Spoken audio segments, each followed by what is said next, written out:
বঙ্গবন্ধুর খুনি নূর চৌধুরীকে ফেরত পাঠানোর বিষয়টি আলোচনার মাধ্যমে নিষ্পত্তি করতে সম্মত ঢাকা অটোয়া। কানাডায় ৫ম গ্লোবাল ফান্ড কনফারেন্স শুরু। ঈদের ছুটি শেষে কর্মস্থলে ফিরছেন মানুষ। ফেরি চলাচল ব্যাহত হওয়ায় দৌলতদিয়া ও কাউড়াকান্দি ঘাটে পারাপারের অপেক্ষায় সহস্রাধিক যানবাহন, যাত্রীদের ভোগান্তি। ঈদের ছুটিতে দর্শনার্থীদের পদচারণায় মুখর ৩ পার্বত্য জেলার পর্যটন কেন্দ্রগুলো ও কক্সবাজার সমুদ্র সৈকত। অপরূপ ঝর্ণা, মায়াবীর সৌন্দর্য উপভোগে ভ্রমণ পিপাসুরা ছুটছেন জাফলংয়ে। উত্তরাঞ্চলের অন্যতম কাঁচা চামড়ার বাজার নাটোরে এখনও জমে ওঠেনি বেচাকেনা। ট্যানারি মালিকদের বেঁধে দেওয়া দামে বিক্রি হলে মূলধন হারানোর শঙ্কা মৌসুমী ব্যবসায়ীদের। এবং টাঙ্গাইলে আলাদা সড়ক দুর্ঘটনায় 7 জন নিহত। সারা দেশে সড়ক দুর্ঘটনায় আরও 5 জনের মৃত্যু, আহত অন্তত 29।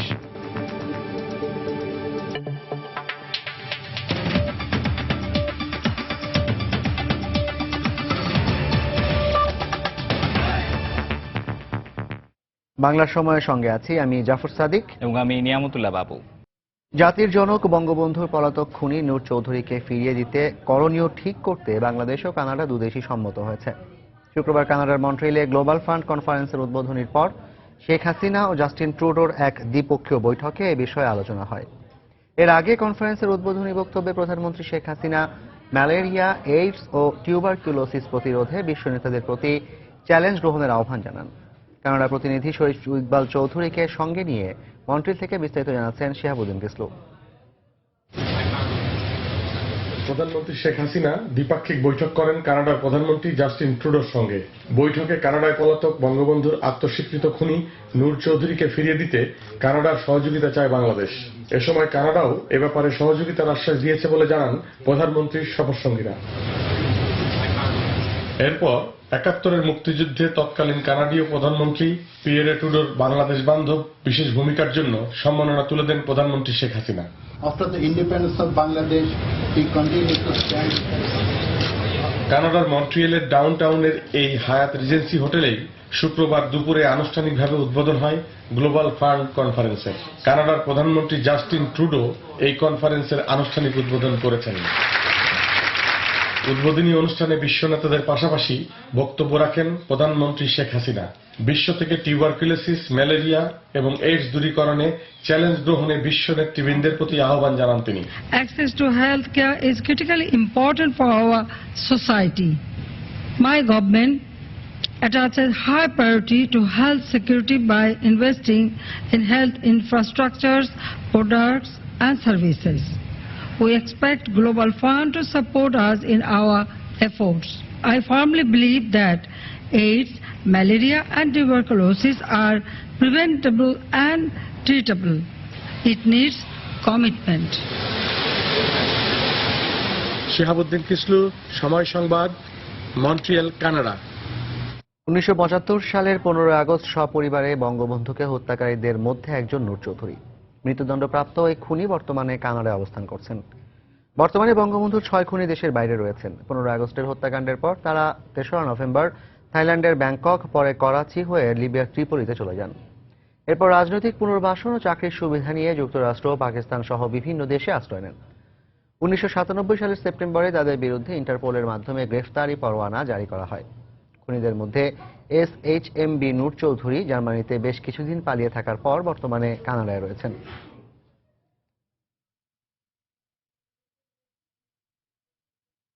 এবার ঘরে ফেরা মানুষের খবর।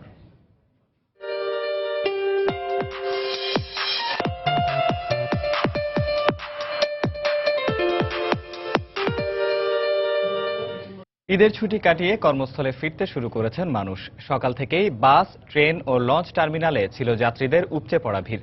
তেমন কোনো ঝামেলা না থাকায় উচ্ছ্বাস প্রকাশ করেছেন তারা। ব্যুরো প্রতিবেদক ও জেলা প্রতিনিধিদের পাঠানো তথ্য ছবি নিয়ে ডেস্ক রিপোর্ট। ঈদের ছুটি শেষে শনিবার সকালে চট্টগ্রাম রেলওয়ে স্টেশনে দেখা যায় বিভিন্ন জেলা থেকে কর্মস্থলে ফেরা মানুষের ভিড়। রাজধানী ঢাকা থেকে ছেড়ে যাওয়া তুর্না-নিশীথা ট্রেন যথাসময়ে চট্টগ্রাম রেল স্টেশনে পৌঁছায়। এছাড়া চট্টগ্রাম থেকেও কাজের তাগিদে শহরমুখী হচ্ছেন কর্মজীবী মানুষ। কিন্তু খারাপ লাগছে, বাসা সবাইকে ছেড়ে চলে যাচ্ছে, কর্মস্থলে যেতেই হবে, এটাই নিয়ম। ঈদের সময় ভিড় ছিল তো অনেক, হয়তো যাইতে পারি নাই। এখন ঈদের পরে মোটামুটি একটু চাপ কমছে, তাই যাচ্ছি আর কি বাড়িতে। কর্মস্থলে ফিরতে ময়মনসিংহের বাস কাউন্টারে ছিল টিকিট প্রত্যাশীদের ভিড়। শহরের মাসকান্দা বাস স্ট্যান্ডে দীর্ঘ সময় লাইনে দাঁড়িয়ে টিকিট সংগ্রহ করেন তারা। তবে ময়মনসিংহ ঢাকার রুটে একটি মাত্র গেটলক বাস সার্ভিস চলাচল করায় টিকিট পেতে বিপাকে পড়তে হয় তাদের। ম্যাক্সিমাম অফিস কালকে থেকে খোলা আর কি, সেজন্য এর আগে অত প্রেশার ছিল না। এখন ট্রেনে বলেন বাসে বলেন সব জায়গায় সেম অবস্থা আর কি, এখানেও লাইনে দাঁড়ানো হয়েছে। লাইন শৃঙ্খলাও নাই, বাসেরও লোক নাই, আর আমরা তো সিরিয়াল দিয়ে টিকে আইতেছি, দুর্বল পার্টি। গাড়ি নাই, এই জন্য আমাদের সমস্যা হচ্ছে। আরো দুই একটা যদি এরকম সার্ভিস থাকতো তাহলে আমাদের জন্য ভালো হতো। রাজশাহী থেকে দেশের বিভিন্ন জেলায় ছেড়ে যায় মধুমতি, কপোতাক্ষ ও সিল্ক সিটি এক্সপ্রেস। ঈদ উদযাপন শেষে প্রিয়জনদের ছেড়ে যাওয়া মানুষের চোখে মুখে দেখা যায় বিষণ্ণতার ছাপ। এছাড়া দক্ষিণাঞ্চলের প্রবেশদ্বার মাদারীপুরের কাওড়াকান্দি এবং মানিকগঞ্জের পারুরিয়া লঞ্চঘাটে দেখা গেছে রাজধানীগামী যাত্রীদের উপচে পড়া ভিড়। ফাহমিদা মৌটুসী, সময় সংবাদ। ঈদের ছুটি শেষে কর্মস্থলে ফেরা মানুষের খবর জানাতে এই মুহূর্তে বরিশালের লঞ্চঘাট এলাকায় আছেন সহকর্মী ফিরদৌস সোহাগ এবং কমলাপুর রেল স্টেশনে আছেন সহকর্মী ইজাজ শৌমিক। সরাসরি চলে যাচ্ছি তাদের কাছে। প্রথমে যাচ্ছি ফিরদৌস সোহাগের কাছে। সোহাগ, বলেন। ধন্যবাদ। আমি আছি বরিশাল নদী বন্দরে। ঈদের ঠিক শেষ মুহূর্তের যে ছুটিগুলো ছিল সেই ছুটির 6 দিন আজকে শেষ হয়ে যাচ্ছে এবং এই কারণে কিন্তু বরিশাল থেকে রাজধানীমুখী মানুষের ঢল নেমেছে। বরিশাল থেকে আজকে 15টি লঞ্চে রাজধানীর উদ্দেশ্যে যাত্রা শুরু করবে আর কিছুক্ষণের মধ্যেই।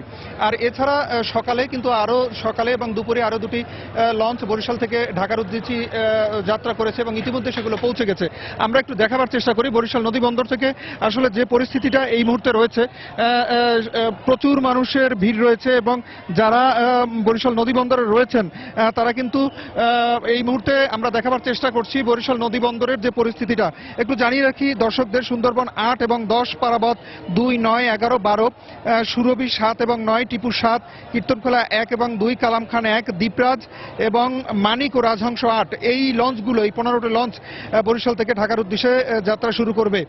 যাত্রীদের ধারণ ক্ষমতা হচ্ছে সবগুলো লঞ্চের মিলিত ভাবে যদি বলি 15,730।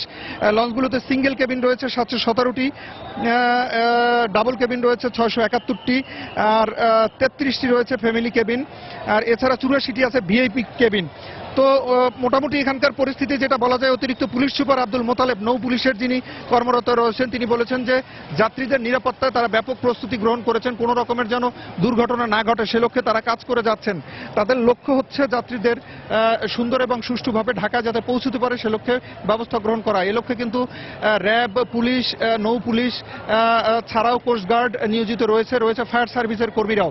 কথা বলেছিলাম বরিশাল নৌবন্দরের যিনি বন্দর কর্মকর্তা রয়েছেন, তিনি আমাদেরকে যেটা জানিয়েছেন যে সব ধরনের প্রস্তুতি তাদের রয়েছে এবং ওভারলোড একটু হচ্ছে। যাত্রী ধারণ ক্ষমতা যেটা রয়েছে তার চেয়ে কিন্তু 3-4 গুণ বেশি মোটামুটি যাত্রী তারা বহন করতেছেন। কিন্তু আসলে সবগুলো লঞ্চই কিন্তু তিল ধারণের ঠাঁই নেই। আসলে এর কারণ একটাই, যেটা বলা হচ্ছে সেটা হচ্ছে যে যা পৌঁছতে তো হবে। আমরা এই ছিল মানে যাত্রীদের পক্ষ থেকে এমনটাই আমাদেরকে বলা হয়েছে। এই ছিল আমার কাছে বরিশালের নদী বন্দর থেকে রাজধানীমুখী যাত্রীদের সর্বশেষ। আমরা এখন যাব কমলাপুর রেল স্টেশনে, সেখান থেকে এজাজ শৌমিক আমাদের জানাবেন সেখানকার সর্বশেষ খবর। এজাজ। টানা 9 দিনের ছুটির আজ শেষ দিন এবং এই কারণে রাজধানীতে ফিরতে শুরু করেছে দেশের বিভিন্ন প্রান্ত থেকে সাধারণ মানুষ রাজধানীতে আসছেন এবং যারা ট্রেনে করে যাত্রা শুরু করেছিলেন তারা কিন্তু এই সন্ধ্যা পর্যন্ত স্বাচ্ছন্দ্যেই রাজধানীতে এসেছেন এবং এখনো যারা আসছেন তারা কিন্তু নির্বিঘ্নেই, বিশেষত সড়ক পথে যেরকম দুর্ঘটনা ঘটছে সেরকম কিন্তু আমরা আসলে ট্রেনে দেখছি না। তবে যাত্রাপথে কয়েকটি ট্রেনের বিলম্ব ঘটেছে এবং সেই বিলম্বের কারণে অনেক 2-3 ঘন্টা দেরিতে, কোনো ট্রেন 4 ঘন্টা দেরিতেও কিন্তু কমলাপুর রেলওয়ে স্টেশনে এসে পৌঁছেছে। তার মধ্যে সকালে রংপুর যে এক্সপ্রেসটি, যেটি রংপুর থেকে ছেড়ে আসে, সেটি সকাল 10:15 সময় কমলাপুরে এসেছে, যেটিটা 4 ঘন্টা লেট ছিল। এছাড়া চট্টলা এক্সপ্রেস যেটি 5:40 সময় এই কমলাপুর রেলওয়ে স্টেশনে আসে, যেটি প্রায় 2 ঘন্টা লেট করেছে। এছাড়া কিছুক্ষণ আগে জয়ন্তিকা এক্সপ্রেস এই কমলাপুর স্টেশনে এসেছে, যেটি প্রায়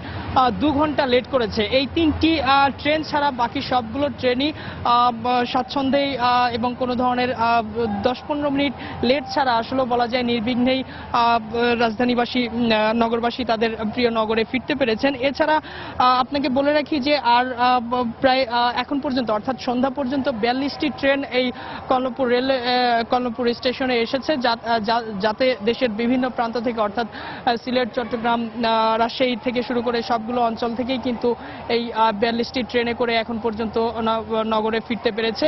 এছাড়া আপনাকে আরেকটি তথ্য বলে রাখি যে এই রেলওয়ে স্টেশন থেকে প্রায় 138টি ট্রেন কিন্তু সারাদিন যাতায়াত করে। তো সব মিলে আগামীকাল থেকে যেহেতু কর্মব্যস্ত দিন শুরু হচ্ছে, সুতরাং আজই শেষ দিন হওয়ার কারণে সবগুলো জেলা থেকে এবং সবগুলো জায়গা থেকেই কিন্তু ট্রেনে করে যারা যাত্রা শুরু করেছেন তারা কিন্তু আজকে ফিরছেন। তো এই ছিল আমার কাছে সর্বশেষ খবর। দর্শক, রাজধানীমুখী মানুষের খবর বরিশাল থেকে জানাচ্ছিলেন সহকর্মী ফিরদাউস সোহাগ, এবং রাজধানীতে ফিরে আসা মানুষদের খবর কমলাপুর রেল স্টেশন থেকে জানাচ্ছিলেন সহকর্মী ইজাজ শৌমিক। এদিকে ঢাকামুখী যাত্রীদের ঢল নেমেছে রাজবাড়ী ও মাদারীপুরের ঘাট এলাকায়। রাজবাড়ীর দৌলতদিয়া এবং মাদারীপুরের কাওড়াকান্দি ঘাটে পারাপারের অপেক্ষায় রয়েছে সহস্রাধিক যানবাহন। ঈদে বাড়িতে যাওয়ার সময় এবং ফেরার সময়ও ঘাটে দীর্ঘ যানজট থাকায় ক্ষোভ জানিয়েছেন যাত্রীরা। রাজবাড়ী ও মাদারীপুর থেকে পাঠানো তথ্য ছবি নিয়ে ডেস্ক রিপোর্ট। শনিবার সকাল থেকে ঢাকামুখী যাত্রীদের ঢল নামে মাদারীপুরের কাওড়াকান্দি নৌ রুটে। শিবচরের পাঁচচর থেকে প্রায় 5 কিলোমিটার এলাকা জুড়ে যানজট থাকায় পায়ে হেঁটে ঘাটে পৌঁছাতে দেখা গেছে যাত্রীদের। ছোট বড় শত শত যানবাহন পারাপারের অপেক্ষায় রয়েছে। এতে দুর্ভোগে পড়েন যাত্রী ও চালকরা।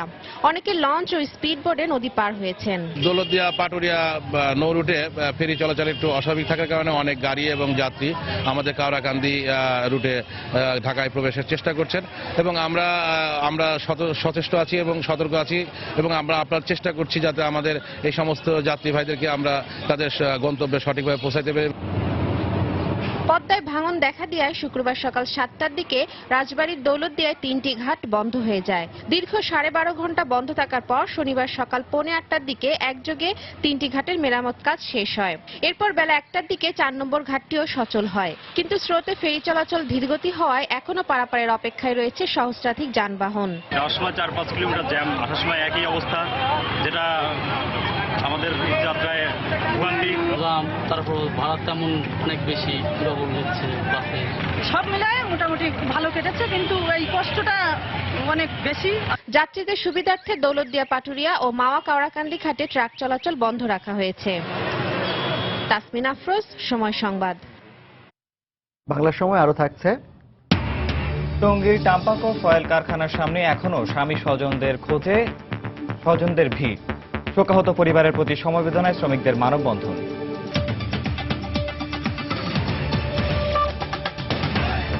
কোরবানি ঈদের পর কয়েকদিন পেরিয়ে গেলেও উত্তরাঞ্চলের অন্যতম বড় কাঁচা চামড়ার বাজার নাটোর এখনো জমে ওঠেনি বেচাকেনা। এদিকে ট্যানারি মালিকদের বেঁধে দেওয়া দামে চামড়া বিক্রি হলে মূলধন হারানোর শঙ্কা করছেন মৌসুমী ব্যবসায়ীরা।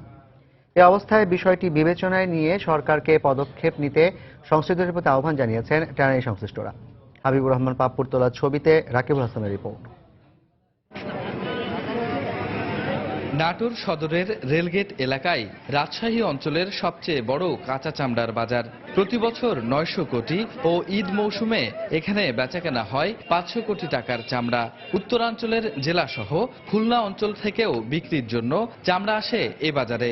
তবে ঈদের কয়েকদিন পেরিয়ে গেলেও এখনো তা আসেনি, ফলে বেচাকেনা নেই বাজারে। স্থানীয় দুজন মৌসুমী ব্যবসায়ী লবণযুক্ত চামড়া আনলেও কাঙ্ক্ষিত দাম পাচ্ছেন না তারা। উঠছে না নিজেদের খরচের টাকাটাও। ঋণ করে সব আমার চামড়া কিনা লস হচ্ছে, গাড়ি খরচ এগুলো দিয়ে আমার চামড়া নিয়ে এসে আরো তেলে এসে আমার পোষাচ্ছে না। লবণ আর লেবারের টাকায় উঠছে না চামড়া বিক্রি করে। আর আড়তদাররা বলছেন ট্যানারি মালিকরা বাজার দর অনুযায়ী চামড়া না কিনলে মূলধন হারাবেন তারা। সে সাথে আশঙ্কা করছেন চামড়া পাচারের। এই মার্কেটে যে চামড়া আমদানি হওয়ার কথা তার সিকি পরিমাণও আমদানি হয় নাই। আমরা আশঙ্কা করছি পার্শ্ববর্তী দেশে পাচার হয়ে যেতে পারে। বড়দের 1 মাস তারপর থেকে আমরা তো পচনশীল, পয়সা নষ্ট হয়ে যাবে। আমাদের জীবনে যা কিছু ছিল সবকিছু আমরা এরকম চামড়ার মধ্যে দিয়ে দিছিলাম, আর সব টাকায় আমাদের হারায় গেছে। এই অবস্থায় চামড়া ব্যবসায়ীদের লোকসানের হাত থেকে বাঁচাতে সরকার ও ট্যানারি সংশ্লিষ্টদের সহযোগিতা চাইলেন চেম্বার ব্যবসায়ী নেতা। এই চামড়াটা যাতে নষ্ট না হয়, শেষ না হয়ে যায়, এই বিষয়ে আমি সরকারকেও বলবো তারা যেন পদক্ষেপ রাখেন এবং ট্যানারের মালিকরা যাতে এ বিষয়ে সচেষ্ট হন, এই প্রত্যাশায় আহ্বান। নাটোর রেলগেট চামড়া বাজারে 166টি আড়তে চামড়া বেচাকেনা হয়। রাকিবুল হাসান, সময় সংবাদ, নাটোর।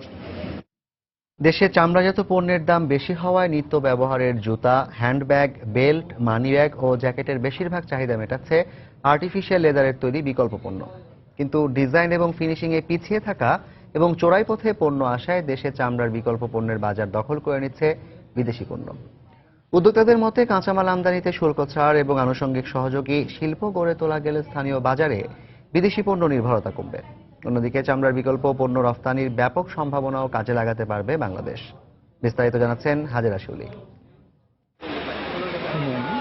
দোকানে সাজানো নানা ডিজাইনের এসব ব্যাগ দেখে বোঝার উপায় নেই কোনটি রেক্সিন আর কোনটি চামড়ার তৈরি। দামি, সস্তা ও বাহ্যিক চাকচিক্যের কারণে দেশের বাজারে ক্রমশ জনপ্রিয় হয়ে উঠছে চামড়ার বিকল্প উপাদানে তৈরি এসব পণ্য। তবে মানে টেকসই হলেও স্থানীয় বাজারে টিকতে পারছে না দেশীয় পণ্য। বিক্রেতারা জানান, চামড়ার বিকল্প উপাদানে তৈরি লেডিস ও ট্রাভেল ব্যাগের ৮০% চাহিদাই পূরণ করছে চীন থেকে আমদানি করা পণ্য। ইম্পোর্টেড আইটেম 90% আর দেশীয় প্রোডাক্ট আপনার 10%। চায়নার এগুলির চাহিদাই বেশি, দেখতে সুন্দর, দামেও মোটামুটি চিপ আছে। দেশি পণ্যটা যদি আমাদের একটু ভালো হইতো ফিনিশিংটা, তাহলে হয়তো আমরা এটার সাথে কম্পিটিশন দিয়ে চলতে পারতাম। বিক্রেতাদের দাবি, দেশে তৈরি আর্টিফিশিয়াল লেদারের বেল্ট ও মানি ব্যাগের মান ভালো। তবে ক্রেতাদের বিদেশি পণ্যের প্রতি মোহ থাকায় দেশীয় পণ্য বিক্রি হচ্ছে বিদেশি ব্র্যান্ডের লোগো লাগিয়ে। এক্ষেত্রে আস্থা অর্জনে নকল না করে নিজস্ব ডিজাইনে ভালো মানের পণ্য তৈরির পরামর্শ ক্রেতাদের। মেড ইন বাংলাদেশ বললে অনেক কাস্টমার একটু অগ্রাহ্য করে। আবার আপনি ওই সেম জিনিসটা যদি চায়না বলেন বা ইটালিয়ান বলেন, তাহলে খুব ইন্টারেস্ট থাকে এটার উপরে। আমাদের দেশে যেটা কিছুদিন ইউজ করার পরে একটু স্পট হয়ে যায়, বাইরের দেশগুলো হলে অনেক দিন টেকসই হয়। আমাদের ইউনিক কোন একটা প্রোডাক্ট তৈরি হোক, যেটা আমরা আমাদের দেশ থেকে বাইরের মার্কেটে নিয়ে যাব। উদ্যোক্তারা বলছেন, স্থানীয় বাজারে প্রতিযোগিতায় টিকতে চোরাপথে নিম্নমানের ভারতীয় পণ্য আসা বন্ধের পাশাপাশি কমাতে হবে ভ্যাট। আর রফতানির বাজার ধরতে সরকারি পৃষ্ঠপোষকতা প্রয়োজন বলেও মনে করেন তারা। ভারতীয় পণ্যগুলো যেহেতু চোরাই পথে আসতেছে, তাই ওরা ট্যাক্স দিচ্ছে না, ওদের সাথে আমরা কম্পিট করতে পারতেছি না। কম্পোনেন্টগুলো যেগুলো আমরা চায়না থেকে, ইন্ডিয়া থেকে ইম্পোর্ট করতেছি, এখানে যদি ইন্ডাস্ট্রিগুলো গড়ে ওঠে, যেমন রেক্সিন, পিউ শিট, আমাদের পণ্যের দাম অনেক কম হবে। বিদেশেও আমরা রপ্তানি করতে পারি এই পণ্যগুলো। বিশ্ববাজারে চামড়ার বিকল্প সিনথেটিক সুয়েরই শুধু $15,000 কোটি বাজার রয়েছে, অথচ বাংলাদেশের হাতে গোনা কয়েকটি প্রতিষ্ঠান এই সুর রপ্তানি করে। হাজেরা শিউলি, সময় সংবাদ, ঢাকা। উড়ন্ত অবস্থায় দরজা খোলার কারণেই কক্সবাজারের হেলিকপ্টারটি বিধ্বস্ত হয়েছে বলে জানিয়েছেন সিভিল এভিয়েশনের গ্রুপ ক্যাপ্টেন জাফর। মুঠোফোনে সময় সংবাদকে তিনি এ তথ্য জানান। এর আগে গতকাল বিকেলে বাংলাদেশ সিভিল এভিয়েশনের একটি দল ঘটনাস্থল পরিদর্শন করেন। পরে তারা চিকিৎসাধীন পাইলটের সঙ্গেও কথা বলেন। শুক্রবার সকালে কক্সবাজারের উখিয়ার রেজু নদী সংলগ্ন সাগর মোহনায় মেঘনা এভিয়েশনের যাত্রীবাহী একটি হেলিকপ্টার বিধ্বস্ত হয়। এতে এক যাত্রী নিহত এবং পাইলট সহ 4 জন আহত হন। এই দুর্ঘটনার জন্য হেলিকপ্টারের দরজা খুলে ভিডিও করাকেই দায়ী করছেন মেঘনা এভিয়েশন কর্তৃপক্ষ।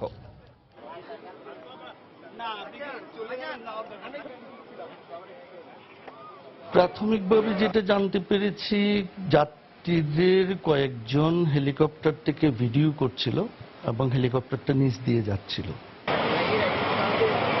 জানলাম সে সামনে বসছিল, সে হঠাৎ করে ওই তার দরজাটা খুলে ফেলছে আর কি, সামনের দরজা খুলে ফেলার পরে সে তখন ওইটাকে আবার লাগাতে গিয়ে সে একটা পাইলট যে দিয়ে ফ্লাই করে সেটা দিয়ে টান দেওয়াতে তারা পাইলট আমার নাম ছিল ওই দরজাটা বন্ধ করার জন্য।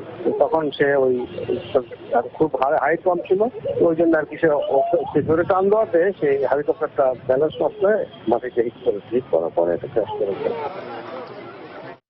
টাঙ্গাইলে আলাদা সড়ক দুর্ঘটনায় 7 জনের মৃত্যু হয়েছে।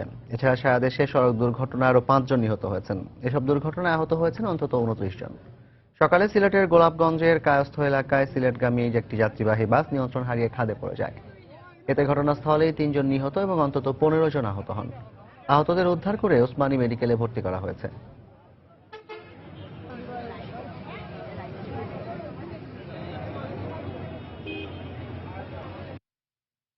এদিকে ঢাকা টাঙ্গাইল মহাসড়কের টাঙ্গাইলের ইছাইলে ঢাকাগামী একটি যাত্রীবাহী বাসের সঙ্গে বিপরীত দিক থেকে আসা একটি ট্রাকের সংঘর্ষ হয়। এতে ঘটনাস্থলেই 2 জন নিহত এবং অন্তত 17 জন আহত হন। পরে তাদের উদ্ধার করে মির্জাপুর কুমুদিনী হাসপাতালে নেওয়ার পথে আরো 3 জনের মৃত্যু হয়। এদিকে কালিহাতীর আনালিয়া এলাকায় প্রাইভেট কারের ধাক্কায় 2 মোটরসাইকেল আরোহী নিহত হয়েছেন। ড্রাইভার একটু ঘুম ঘুম ছিল, আর সামনে একটা ভরপুর ট্রাক ছিল, ইটের ট্রাক। ওরা আসি একবারে লাগে গেছে। আমরা গাড়ির মধ্যে 4 জন ছিলাম, আমরা 3 জন বাচ্চা, আমরা ভাবি মারা গেছে। সব যাত্রী মিলে বললো যে ভাই গাড়ি আপনি ধীরে চালান। গাড়ির কথা না শোনায় গাড়িটা যখন জোরে টান দিয়ে চললো, সব তো ঘুমান্ত অবস্থায়, ঘুম জায়গা। গাড়িটা আসে মনে করেন কিছু দূর ব্রিজ পার হয়, আসে পারে কিছু দূর আসে, গাড়িটা ডাইরেক্ট নাগে দিল ট্রাকের সামনে। বাসের চাকা পাংচার হয়ে মুখোমুখি সংঘর্ষ হয় এবং ঘটনাস্থলেই এক শিশু বাচ্চা সহ এক মহিলা নিহত হয়। আহতদের কুমুদিনী মেডিকেল কলেজ হাসপাতালে ভর্তি করা হয়।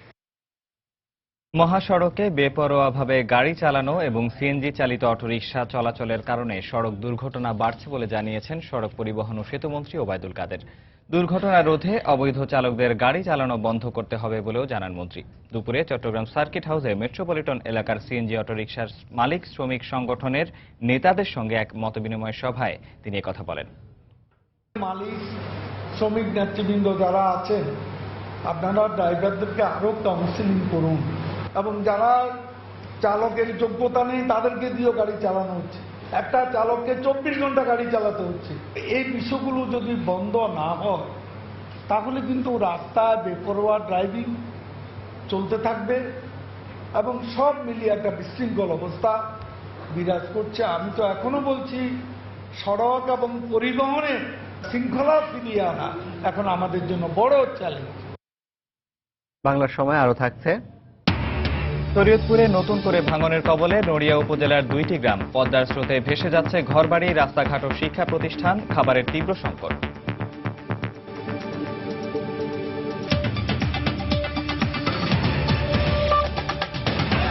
আজও টঙ্গীর টাম্পাকো ফয়েল কারখানার সামনে নিখোঁজ স্বামী সন্তানের খোঁজে ভিড় করেছেন স্বজনরা। অগ্নিকাণ্ডের 8ম দিনে নিখোঁজ তালিকায় একজন বেড়ে দাঁড়িয়েছে 11তে। এদিকে ভবনটি পুনর্নির্মাণ করে প্রায় 300 কর্মকর্তা কর্মচারী চাকরি নিশ্চিতের দাবি জানিয়ে মানববন্ধন করেছেন কারখানাটির শ্রমিকরা। চলছে উদ্ধার কাজ। সেনাবাহিনী ও ফায়ার সার্ভিসের কর্মীরা ভেঙে পড়া ভবনগুলোর স্তূপ সরিয়ে ফেলতে ব্যবহার করছেন বুলডোজার। এখন পর্যন্ত বন্ধ রাখা হয়েছে আশপাশ এলাকার বিদ্যুৎ ও গ্যাস সংযোগ। এদিকে সকাল 10টার দিকে শোকাহত পরিবারের প্রতি সমবেদনা জানিয়ে মানববন্ধন করেন শ্রমিকরা। 1 ঘন্টার এই মানববন্ধনে অতি দ্রুত কারখানা পুনর্নির্মাণের দাবি জানানো হয়। বাইরা মৃত্যুবরণ করছে, যারা আহত হয়েছে, আমরা যারা বেঁচে আছি তাদের সাহায্য সহযোগিতা করুক। ওই দুর্ঘটনা ঘটলো আমি কিছুই বলতে পারবো না। আমার ওই পিছন দিকে হঠাৎ করে চেয়ে দেখি যে দেয়ালটা নাই। আমরা 300 পরিবার আজকে বেকার হয়ে আছি, আমাদের পরিবার বেকার, আমরা এখন পথহারা দিশেহারা হয়ে আছি। দুর্ঘটনার পর থেকে নিহত, আহত আর নিখোঁজ কর্মীদের নাম নিবন্ধন ও তথ্য কেন্দ্রের সামনে ছিল নিখোঁজদের স্বজনদের ভিড়। ঘটনার দিন থেকে প্রতিদিন এখানে আসা যাওয়া করতেছি, খোঁজ খবর নিচ্ছি, এ পর্যন্ত আমাদের কোনো লাশ পাইনি। মর্গের ভিতরে 6 জন আছেন, ওদেরকে চিনার মতন কোনো উপায় নাই। ওনারা বলল যে ডিএনএ টেস্ট ছাড়া আর এটা কিছুই হবে না। আমাদের এই লাশটাই দিয়ে দিক, আমরা আর কিছু আশা করতেছি না। তাদের তো জীবিত পাবোই না, অন্তত পক্ষে তাদের লাশটা নিয়ে আমরা কবরটা দেখতে। এদিকে নিখোঁজের সংখ্যা 1 জন বেড়েছে। মোহাম্মদ হোসেন জুয়েল নামে এক ব্যক্তির লাশ চিহ্নিত করা নিয়ে ভুল বোঝাবুঝির পরে ক্লিনার মামুন নামে একজনের নাম নিখোঁজের তালিকায় যুক্ত করা হয়। পোস্টমর্টেম করা হয়েছিল, পরবর্তীতে দেখা গেল না এটা ক্লিনার মামুন না, এটা হোসেন জুয়েলের লাশ। এখন তার ওই মামুনের আত্মীয় স্বজন এসেছে এবং ওই লাশটা যথাযথভাবে হোসেন জুয়েলের লাশ, প্রকৃত লাশ হিসেবে তার আত্মীয় স্বজনের কাছে হস্তান্তর করে এবং তার দাফন যথাযথ সম্পন্ন হয়েছে। মামুনকে আমরা নিখোঁজ দেখাচ্ছি, সেই কারণে আমাদের এই নিখোঁজের সংখ্যা বেড়ে 11 হয়েছে। গত 10 সেপ্টেম্বর টাম্পাকো ফয়েল কারখানায় ভয়াবহ এই অগ্নিকাণ্ডের ঘটনা ঘটে। শাতিলা শারমিন, সময় সংবাদ, গাজীপুর। ফরিদপুরে বখাটে ছেলের দেয়া আগুনে পুড়ে গেছে বাবার শরীর। আশঙ্কাজনক অবস্থায় ঢাকা মেডিকেলের আইসিইউতে চিকিৎসাধীন রয়েছেন তিনি। চিকিৎসকরা জানান, দগ্ধ এটিএম রফিকুল হুদার শরীরের প্রায় 95% পুড়ে গেছে। শারীরিক অবস্থা আশঙ্কাজনক বলেও জানান তারা। বৃহস্পতিবার রাতে গুরুতর দগ্ধ অবস্থায় ফরিদপুর মেডিকেল কলেজ হাসপাতাল থেকে তাকে ঢাকা মেডিকেল কলেজে স্থানান্তর করা হয়। স্বজনরা জানায়, মোটর সাইকেল দিতে অস্বীকৃতি জানালে ঘরে থাকা পেট্রোল দিয়ে বাবার শরীরে আগুন দেয় সদ্য এসএসসি পরীক্ষায় উত্তীর্ণ ছেলে মুগ্ধ। এ সময় সেখানে থাকা বাবা, মা ও ছেলে মুগ্ধ অগ্নিদগ্ধ হয়। এতে বাবার পুরো শরীরই পুড়ে যায়।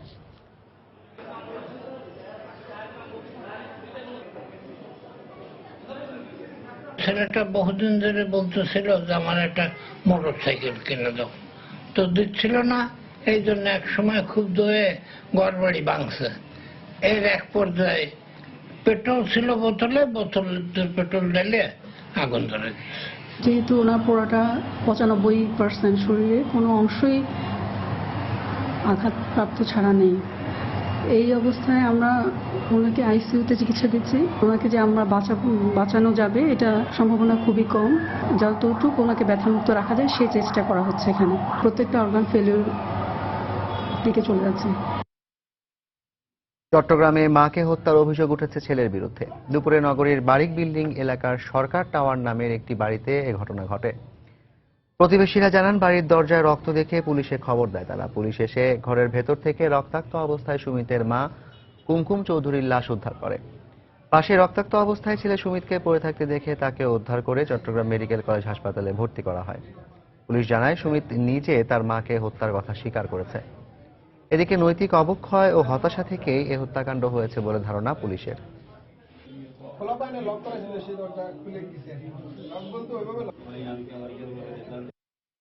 আমি তো নিচে ছিলাম, আন্টি গিয়ে চিল্লাচ্ছে, বলছে যে রক্ত রক্ত, এই আর কি। আসি দেখলাম এই অবস্থা। সুমিত আজকে সকালে তার মাকে জবাই করে হত্যা করেছে এবং এক পর্যায়ে অনুশোচনা হতে পারে বা যে কোনো কারণেই হোক, সে তার নিজের গলায়ও চাকু দিয়ে আঘাত করেছে। তার শ্বাসতালি কেটে গেছে। সেও মৃত্যুসজ্জায়, হয়তো সেও মারা যাবে, কিন্তু মৃত্যু পূর্ববর্তী যে জবানবন্দি ড্যাং ডিক্লারেশন, সেখানে সে তার মাকে হত্যা করার কথাটা বলে গেছে। শরীয়তপুরে নতুন করে ভাঙনের কবলে পড়েছে নড়িয়া উপজেলার 2টি গ্রাম। ভিটেমাটি ও ঘরবাড়ি হারিয়ে খোলা আকাশের নিচে দিন কাটাচ্ছেন তারা। দেখা দিয়েছে খাবারের তীব্র সংকট। এই অবস্থায় ক্ষতিগ্রস্তদের পুনর্বাসনের দাবি জানিয়েছেন স্থানীয় জনপ্রতিনিধি। শরীয়তপুর প্রতিনিধি মফিজুর রহমান রিপনের তথ্য ও ছবি নিয়ে ডেস্ক রিপোর্ট। চোখের পলকে বিলীন হয়ে গেল মাথা গোজার শেষ আশ্রয়টুকু। নতুন করে ভাঙনের কবলে পড়েছে নড়িয়া উপজেলার মুক্তারের চর ইউনিয়নের শেখকান্দি ও ঈশ্বরকাঠি গ্রাম। পদ্মার স্রোতের টানে চলে যাচ্ছে ঘরবাড়ি, রাস্তাঘাট ও শিক্ষা প্রতিষ্ঠান। মাথা গোজার শেষ আশ্রয়টুকু হারিয়ে পথে বসেছে শতাধিক পরিবার। কেউ কেউ সরিয়ে নিচ্ছে ঘরবাড়ি ও প্রয়োজনীয় জিনিসপত্র। দেখা দিয়েছে তীব্র খাবারের সংকট। সবচেয়ে বেশি বিপাকে পড়েছেন নারী, শিশু ও বৃদ্ধরা। বাড়িঘর সবাই হাত পারি না, কত মানুষ যে পড়ে দিতেছে গাঙ্গে, পড়ে যায়, কোনো সাহায্য আমাকে এই পর্যন্ত পাই নাই। বাজার সদাই নেই, দোকান পাট ছিনবি হয়ে গেছে গা, বাড়ি ঘর গেছে গা। আমরা কি খাবো? আমাদেরকে যদি খাবার দিত, কোথায় থাকবো আমরা, সেই জায়গাটা পর্যন্ত পাইতেছি না। এই অবস্থায় ক্ষতিগ্রস্তদের বাড়িঘর নির্মাণে খাস জমি ও ত্রাণ সহায়তার দাবি জানিয়েছেন স্থানীয় জনপ্রতিনিধি। তাদের পুনর্বাসনের জন্য সরকারের কাছে আমি দাবি জানাচ্ছি, খাস জমি যেখান থেকে হোক তাদেরকে বরাদ্দ দিয়ে খাস জমি তারা বাড়িঘর তুলতে পারে সেই ব্যবস্থা করার জন্য আমি জোর দাবি জানাচ্ছি। পানি উন্নয়ন বোর্ডের তথ্য মতে শরীয়তপুরের নড়িয়া, ভেদরগঞ্জ ও জাজিরা উপজেলার 11টি গ্রাম নদীগর্ভে সম্পূর্ণ বিলীন হয়ে গেছে। গৃহহারা হয়ে পড়েছে কয়েক হাজার পরিবার। সময় সংবাদ, শরীয়তপুর। চাঁপাইনবাবগঞ্জে পদ্মা নদীর ভাঙন রোধে ব্যবস্থা নেওয়ার দাবিতে মানববন্ধন করেছে এলাকাবাসী। সকালে সদর উপজেলার চর বাগডাঙ্গা ইউনিয়ন পরিষদের সামনে এই কর্মসূচি পালন করা হয়। চরাঞ্চল সাধারণ পরিষদের ব্যানারে মানববন্ধন অনুষ্ঠিত হয়। এই সময় বক্তারা বলেন, পদ্মার ভাঙনে এরই মধ্যে চর বাগডাঙ্গা ইউনিয়নের বেশ কিছু এলাকার শত শত ঘরবাড়ি, ফসলি জমি নদীগর্ভে বিলীন হয়ে গেছে। তাই ভাঙন প্রতিরোধে কার্যকরী ব্যবস্থা গ্রহণের পাশাপাশি স্থায়ী বাঁধ নির্মাণের দাবি জানান তারা।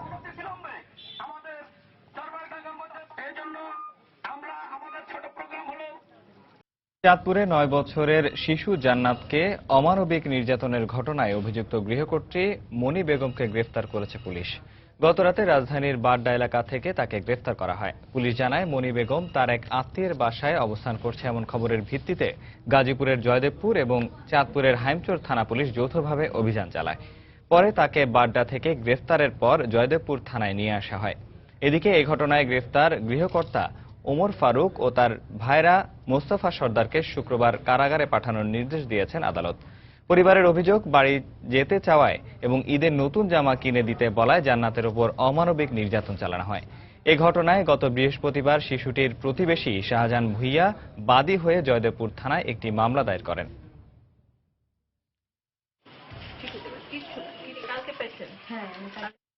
সাতক্ষীরায় শুরু হয়েছে 15 দিন ব্যাপী ঐতিহ্যবাহী গুড়পুকুর মেলা। শহরের পলাশপোলে গুড়পুকুর পাড়ের বটতলায় বসেছে মেলা। ভোর থেকেই বটতলায় জড়ো হয়ে ফুল দিয়ে মনসা দেবীর পূজা দেন হিন্দু ধর্মাবলম্বীরা। দেশের বিভিন্ন জেলা থেকে দর্শনার্থীরাও এসেছেন মেলায় অংশ নিতে। স্টলগুলোতেও লোকজ পণ্যের পসরা নিয়ে বসেছেন বিক্রেতারা।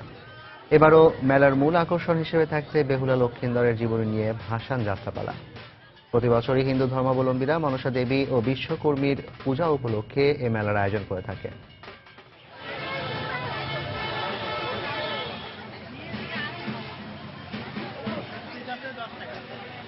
ঈদের ছুটি শেষ হয়েছে আজ, তবে বিশ্বের দীর্ঘতম সমুদ্র সৈকত কক্সবাজারে এখনও কাটেনি ঈদের আমেজ।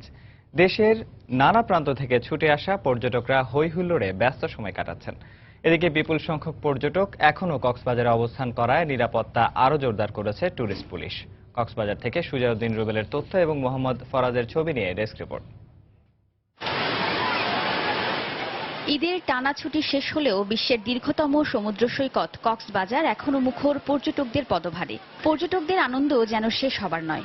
সৈকতের সব পয়েন্টে পরিবার পরিজন ও প্রিয়জনকে নিয়ে হৈ হুল্লোড়ে মেতে আছেন সব বয়সী মানুষ। আনন্দঘন মুহূর্তকে ফ্রেমে বন্দী করছেন অনেকেই। ঈদের ছুটি ছাড়া এরকম ওকেশনে আসতেও পারি না, এরকম ক্রাউডও হয় না, মজাও পাই না। ছুটি পেলাম, এমনি সবসময় ব্যস্ত থাকা হয়, এই সুযোগে মানে একটু ঘোরা হয়ে গেল আমাদের। কক্সবাজার তো খুব একটা আনন্দের জায়গা, এখানে ঘুরলে মনে অনেক একটা স্বস্তি মিলে আর কি। এবার ছুটির ভ্যাকেশন পাইছি, এজন্য এবারও আসছি। পর্যটকদের ভিড় থাকায় কক্সবাজারের পর্যটন সংশ্লিষ্ট সব ব্যবসায় ফিরেছে চাঙা ভাব। এতে দারুণ খুশি ব্যবসায়ীরা। শামুকের দাম কোথায় করে নাম লিখে এগুলো, আর এখন পর্যটক আমাদের প্রতিদিন দৈনিক 10-15 টাকা বিক্রি হয়। বেচা কিনা খুব ভালো হয়েছে, লোকজন বেশি আসছে। এদিকে বিপুল সংখ্যক পর্যটক এখনো কক্সবাজারে অবস্থান করায় নিরাপত্তা ব্যবস্থা আরও জোরদার করা হয়েছে বলে জানিয়েছে ট্যুরিস্ট পুলিশ।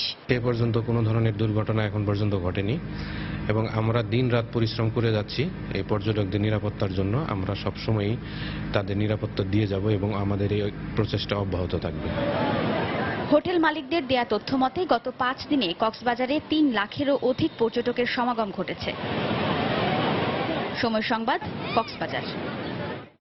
ঈদের ছুটিতে দর্শনার্থীদের পদচারণায় মুখর ছিল বান্দরবান, খাগড়াছড়ি ও রাঙামাটির পর্যটন কেন্দ্রগুলো। প্রকৃতির নৈসর্গিক দৃশ্য উপভোগে এই 3 পার্বত্য জেলায় ছুটে এসেছেন দূর দূরান্তের প্রকৃতিপ্রেমী মানুষ। আমাদের জেলা প্রতিনিধিদের পাঠানো তথ্য ছবিতে ডেস্ক রিপোর্ট। প্রকৃতির নিপুণ হাতে গড়া সৌন্দর্য আর ঝর্ণার শীতলতায় গা ভাসাতে পাহাড়কন্যা খাগড়াছড়িতে এখন ভ্রমণ পিপাসুদের ঢল। ঈদের ছুটিতে খালি নেই জেলার হোটেল মোটেলগুলো। রিসাং ঝর্ণা, আলুটিলার রহস্যময় সুড়ঙ্গ, ঝুলন্ত সেতু, রামগড়ের কৃত্রিম লেক সহ প্রতিটি পর্যটনের স্পট এখন মুখরিত। আকাশে বিছিয়ে রাখা শুভ্র মেঘের চাদরের নিচে সবুজ বনরাজি ঘেরা পাহাড়ের মাঝে আঁকাবাঁকা সড়ক, এমন নয়নাভিরাম দৃশ্য মুহূর্তে মন ভুলিয়ে দেয় দর্শনার্থীদের।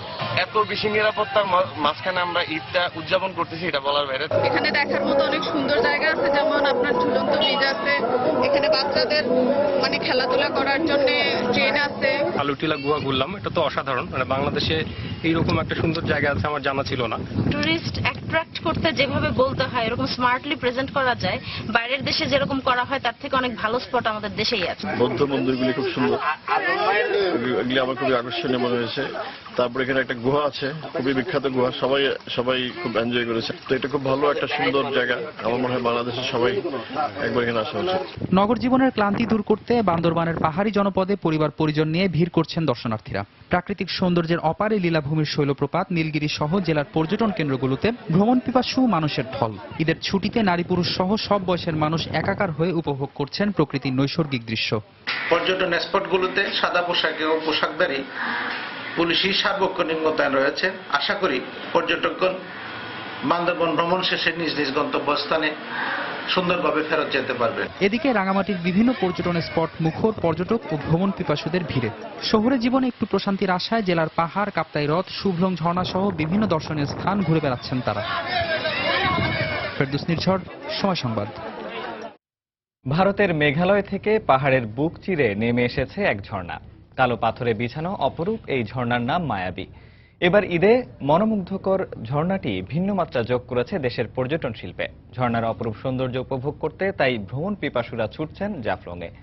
রাতারগুল, বিছানাকান্দি, পান্থুমাইয়ের সৌন্দর্য পেছনে ফেলে এবার পর্যটকদের সব স্রোত যেন মিশেছে মায়াবী ঝর্ণায়। নৌশাদ আহমেদ চৌধুরীর ক্যামেরায় বিস্তারিত থাকছে আব্দুল আহাদের রিপোর্টে। প্রকৃতি কন্যা জাফলং 0 পয়েন্ট থেকে নৌকাতে করে পিয়াইন নদী পার হয়ে 10 মিনিটের পায়ে হাঁটার পথ। তারপর মেঘালয় পাহাড়ের বুকে দেখা মিলবে দৃষ্টিনন্দন মায়াবী ঝর্ণার। বিশাল বিশাল কালো পাথরের বুক চিরে কয়েকশো ফুট উপর থেকে নেমে আসছে স্বচ্ছ পানির প্রবাহ। দেখলে মনে হয় যেন সবকিছুই কোনো এক শিল্পীর নিখুঁত কারুকার্য। সিলেটে এত সুন্দর জায়গা আমি আর কোনোদিন দেখি নাই, আমার খুবই ভালো লাগতেছে। খুব ভালো লাগছে, পানিটা খুব ঠান্ডা। সিলেট যারা আসেন নাই তারা সিলেট আসলেই বুঝবেন যে আসলে আমাদের বাংলাদেশটা কত সুন্দর। নৈসর্গে ঘেরা ঝর্ণাটি এতদিন ছিল অনেকটাই লোকচক্ষুর অন্তরালে। এবার পর্যটকরা জেনে যায় ঝর্ণার কথা। তাই 0 পয়েন্টের সৌন্দর্য পেছনে ফেলে হাজার হাজার পর্যটকের স্রোত এসে মিশেছে মায়াবী ঝর্ণায়। আমি জীবনে এরকম দৃশ্য এট ফার্স্ট অনুভব করলাম। অসাম, প্রাকৃতিক সৌন্দর্যের দিক দিয়ে কোনো তুলনাই হয় না। পাথর, পাহাড় এগুলো খুব সুন্দর লাগছে। এখানে আসা কমিউনিকেশন বা আমাদের সিকিউরিটির ব্যাপারটা যদি আরো প্রপারলি ইনশিওর করা যেত তাহলে মনে হয় আরো ভালো হতো। কোনো সীমানা পিলার না থাকায় ঝর্ণার অবস্থান নিয়ে কিছুটা বিভ্রান্তি রয়েছে। তবে ঝর্ণাটি যেহেতু পাথরে ঘেরা, তাই পাথর পড়ে কোনো ধরনের দুর্ঘটনা যেন না ঘটে সেজন্য সার্বক্ষণিক পাহারায় রয়েছে টুরিস্ট পুলিশ ও বিজিবি। আমরা আমাদের টুরিস্ট পুলিশ দলকে নিয়ে এখানে আমাদের কর্তব্য পালন করতেছি। আমরা আমাদেরকে বলতেছি যে আমরা যেন জীবনের ঝুঁকি নিয়ে অনেক উপরে না ওঠে এবং সীমান্ত যেন অতিক্রম না করে। এই ঝর্ণার পানি মাধবকুণ্ডের চেয়েও অনেক বেশি উপর থেকে পড়ছে। একই ধারায় নয়, মায়াবী ঝর্ণার পানি পড়ছে ধাপে ধাপে। আব্দুল আহাদ, সময় সংবাদ, সিলেট। বাংলা সময়ের শীর্ষ সংবাদগুলো জানিয়ে দিচ্ছি আরেকবার। বঙ্গবন্ধুর খুনি নূর চৌধুরীকে ফেরত পাঠানোর বিষয়টি আলোচনার মাধ্যমে নিষ্পত্তি করতে সম্মত ঢাকা অটোয়া। কানাডায় 5ম গ্লোবাল ফান্ড কনফারেন্স শুরু। ঈদের ছুটি শেষে কর্মস্থলে ফিরছেন মানুষ। ফেরি চলাচল ব্যাহত হওয়ায় দৌলতদিয়া ও কাওড়াকান্দি ঘাটে পারাপারের অপেক্ষায় সহস্রাধিক যানবাহন, যাত্রীদের ভোগান্তি। ঈদের ছুটিতে দর্শনার্থীদের পদচারণায় মুখর 3 পার্বত্য জেলার পর্যটন কেন্দ্রগুলো ও কক্সবাজার সমুদ্র সৈকত। অপরূপ ঝর্ণা মায়াবীর সৌন্দর্য উপভোগে ভ্রমণ পিপাসুরা ছুটছেন জাফলংয়ে।